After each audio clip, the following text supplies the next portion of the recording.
അപ്പൊ പറയുമ്പോ ബംഗാൾ കേരളം ബംഗാളിൽ കോൺഗ്രസ് പിന്നെ CPM ഭരിച്ചിട്ടുണ്ട് ഇല്ലാന്ന് പറയുന്നില്ല. അതൊരു വേറെ ലെഗസിയിൽ വന്ന മാറ്റാണ്. അതുപോലെ തന്നെയാണ് ഇവിടെ മാറിയിട്ടുള്ളത്. അന്ന് കോൺഗ്രസ് താഴെ പോയിട്ടുണ്ട്. 60 സീറ്റ് ഉണ്ടായിരുന്നു, കോൺഗ്രസ് 0ലേക്ക് വന്നു. ഇപ്പോഴും ഒരു സീറ്റ് പോലും എടുക്കാൻ പറ്റിയില്ല. ഒരു സീറ്റാണ് ആകെ ജയിച്ചു വന്നത്. ആ സീറ്റും കൂടെ BJPയിലേക്ക് പോയി എന്നുള്ളതാണ്. അപ്പം തുടർ ഭരണം വേണം എന്നുള്ളതാണ്. കേരളത്തിൽ തുടർ ഭരണം ഈ വികസനം ഉണ്ടാവും. IT പാർക്കുകൾ വികസിക്കുന്നുണ്ട്. എന്തൊക്കെ വികസനങ്ങളാണ് കേരളത്തിൽ കാണുന്നത്? 44,000 കിലോമീറ്ററാണ് കേരളത്തിൽ പുതിയ റോഡുകൾ വന്നത്. 44,000 കിലോമീറ്റർ.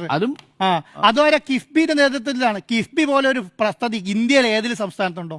ഇന്ത്യയിൽ 1 ലക്ഷം കോടി രൂപയുടെ അടിസ്ഥാന വികസനത്തിന് വേണ്ടി മാറ്റിവെക്കാൻ പറഞ്ഞ ഒരു മിനിറ്റ് നിങ്ങൾ കൺക്ലൂഡ് ചെയ്യുമ്പോൾ ഒരു കാര്യം, തുടർഭരണം ആപത്തോ എന്ന ചോദ്യത്തിൽ തുടർഭരണം പാടില്ല എന്ന വാചകം അത് ആ രൂപത്തിൽ പറഞ്ഞതിനെ മാത്രമാണ് ഞാൻ വിമർശിച്ചത്. ഈ പറഞ്ഞതുപോലെ ഇപ്പോൾ നമ്മൾ സ്വർഗത്തിലാണ് ജീവിക്കുന്ന രൂപത്തിൽ ഞാൻ പറഞ്ഞു. ഇവിടെ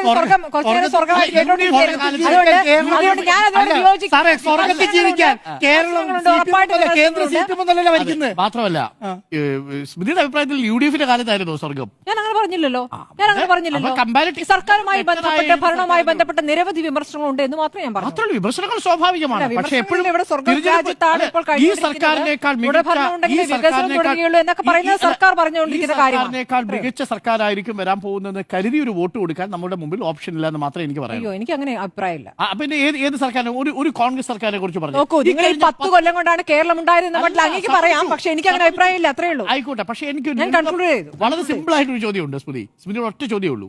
ഈ കഴിഞ്ഞ 10 വർഷത്തെ ഒന്നാം പിണറായി സർക്കാരിന്റെയോ രണ്ടാം പിണറായി സർക്കാരിന്റെയോ ഭരണത്തോട് കിടപിടിക്കാവുന്ന ഒരു കോൺഗ്രസ് സർക്കാരിന്റെ കാലം പറയും.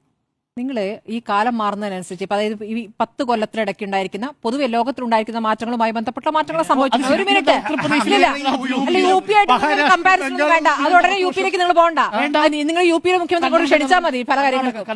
UP മുഖ്യമന്ത്രി ക്ഷണിച്ചാൽ മതി. കർണാടകയിലെ വികസനവുമായി ബന്ധപ്പെട്ട് ഇവിടുത്തെ കേരളത്തിൽ എത്ര വിദ്യാർത്ഥികൾ അവിടെ പോയി പഠിക്കുന്നത്, എത്ര പേര് ബാംഗ്ലൂരിൽ പോയി ജോലി ചെയ്യുന്നത്. ഒറ്റ മിനിറ്റ്